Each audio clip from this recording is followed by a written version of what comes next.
अद्भुत लक्ष्मण जी का संदेश है और जीवन के लिए अनुकरणीय है। चाहे किसी भी धर्म, किसी भी संप्रदाय, किसी भी राज्य, किसी भी शहर या किसी भी देश में अगर आप निवास करते हैं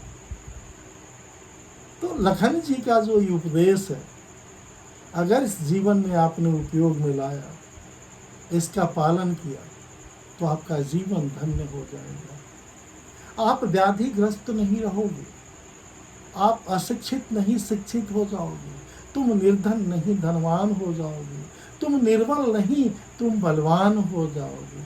लक्ष्मण भैया के इस उपदेश का एक बार पालन तो करो। कह रहे हैं कि अंदर ये जो विचार आते हैं ये स्वप्न की तरह है। जैसे नींद खुलने के बाद स्वप्न के सारे जो तुमने देखे हैं, महल अटारी पैसे, वो सब कुछ समाप्त हो जाते हैं। इन सब का मूल मोह है, परमार्थ ये नहीं है।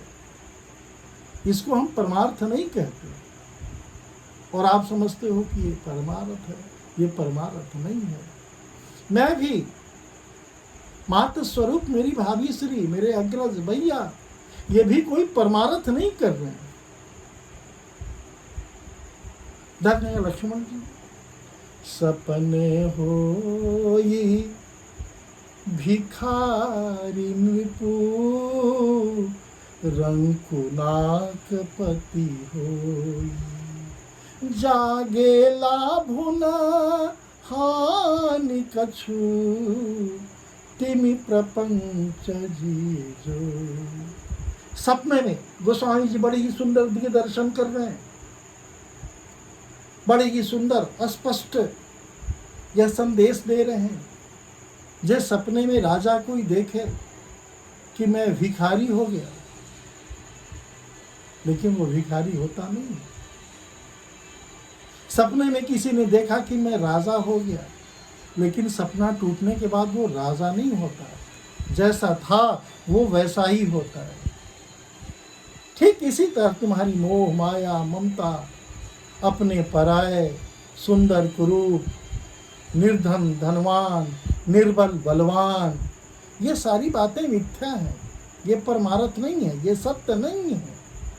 कह रहे हैं जैसे सपने में राजा भिखारी हो जाए, भिखारी राजा हो जाए। सपने में देखो कि मैं स्वर्गलोक का स्वामी हो गया, मैं इंद्र हो गया, जागने पर तुम्हें क्या मिलता है? पश्चाताप के सिवा कुछ नहीं मिलता तुम्हें। वैसे ही इस दृश्य प्रपंच को हृदय में देख रहे हो, लेकिन सच ये है नहीं। बड़े बड़े पदों पे हैं आप, कितने दिनों तक कर्म और भोग है, तब तक। उसके बाद पता चला कि इस पद पे कोई दूसरा आया। देश या दुनिया के महान पदों पर हो, क्या तुम रह पाते हो? तुम क्रूर शासक बन के ही रहो कितने दिनों तक? आप इतिहास के पन्नों को लटकर देख लें, पूरी दुनिया को एक बार नजर से देखें। जो अपने शक्ति और ताकत से रहना चाहा, वो कितने दिनों तक रहा? न रहा, न है और न रहेगा। ये भोग और कर्म है, जिसको व्यक्ति भोगता है, उस पल तक जब उसकी भोग कर्म की सीमा समाप्त नहीं हो जाती। लखन जी और बड़े ही एकाग्रतापूर्ण प्रेम से, ज्ञान की बातें सबको अच्छी लगती नहीं है। आप देखो मंदिरों में कहीं कीर्तन हो रहे हो, ज्ञान की बातें हो रही हो, कौन सुनने के लिए तैयार है? उसे मीठी नहीं लगेगी, उसे अच्छी नहीं लगेगी। कहीं कहीं तो मंदिरों में अगर भजन वगैरह संगीत हो रहे हो तो आसपास के लोग कहते हैं कि नींद में खलल हो रहा है, इसे बंद करो। ठीक है, उसका एक समय होना चाहिए। तुम्हारे मनोरंजन के जो कार्य होते हैं उसमें किसी का खलल नहीं होता। लेकिन राम नाम संकीर्तन अगर हो, भक्ति की बातें हो, ज्ञान की बातें हो, उपदेश की बातें हो, वैराग्य की बातें हो, धर्मशास्त्र और पुराणों वेदों की बातें हो, तो नींद में खलल होती है। ऐसा नहीं होना चाहिए। अस विचार नहीं कीजिए रोष। है मित्रों, है मेरे भाइयों, इसलिए ऐसा सोचकर कभी क्रोध मत करो। ये दुख का कारण है। काहू बादि न दे दोष। आप माता कैकेयी और कैकेयी नरेश पे दोष मत लगाइए। ऐसा विचार कर क्रोध का परित्याग करना चाहिए। आप देखो ना, सभी लोग कहते हैं कि लक्ष्मण जी बड़े क्रोधी हैं, और वो समाज को, दूसरों को कह रहे हैं कि क्रोध नहीं करना चाहिए। अगर कोई व्यक्ति, भगवान, देव, यक्ष, गंधर्व, किन्नर, अगर वो कह रहा है कि क्रोध मत करो, उन्हें क्रोध करने से वो व्यक्ति रोक रहा है, वो क्रोधी कैसे हो सकता है? कर्म देखने में क्रोध होता है, उसका स्वरूप क्रोध के जैसे होता है। शिक्षक ने विद्यार्थी को होमवर्क दिया, होमवर्क उसने नहीं किया, शिक्षक नाराज है। नाराज का मतलब क्रोध नहीं है। अभिभावक अपने पुत्रों को अनुशासन में रखते हैं, उन्हें डांटते हैं। इसका अर्थ है कि तुम्हारे पिताजी क्रोधी हैं, जिसके कारण तुम कभी कभी ऐसे निर्णय ले लेते हो जिसके लिए जीवन लीला समाप्त हो जाती है। वो तो तुम्हारी शिक्षा, तुम्हारी योग्यता का, सुयोग्यता के लिए तुम्हारे पिता अनुशासन देते हैं। अगर इस दृष्टिकोण से देखें,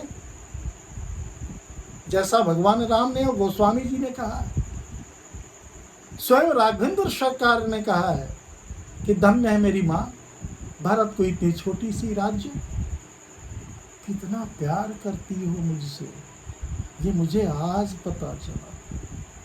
भारत को छोटा सा राज्य और राम जी को इतना बड़ा साम्राज्य। इस छोटी सी उम्र में मुझे संन्यास का ज्ञान दे रही है, वैराग्य का ज्ञान दे रही है। धन्य है माता कैकेयी। मैं चाहूंगा कि दुनिया में हर पुत्र को कैकेयी जैसे माता मिले, जो त्याग, ज्ञान, वैराग्य की पाठ पढ़ाए, भोग की नहीं, विलास की नहीं, भौतिकता की नहीं, आध्यात्मिकता की बनाए। अपने बेटे को भोगी नहीं, जोगी बनाए। ऐसी माँ होनी चाहिए। गर्व है कैकेयी माता, आप जैसी माताओं की। ये प्रभु राम है। आज पढ़ने के लिए बच्चों को बोल दो, उन्हें बुरा लगता है। देर सुबह तक वो सोते हैं, इसके लिए उन्हें बोलो कि बेटा जरा पहले उठ जाओ, इसके लिए उन्हें बुरा लगता है। तुम्हारे मार्क्स कम आए, ऐसा क्यों आया बेटा? मैंने सारी सुविधाएं तुम्हें दी हैं, मैंने तुम्हें कोचिंग दिया, ट्यूशन दिया, फिर भी इतने कम अंक क्यों आए? ये तो स्वाभाविक है। ये अभिभावक प्रश्न कर सकते हैं। कभी कभी ऐसे कुछ बच्चे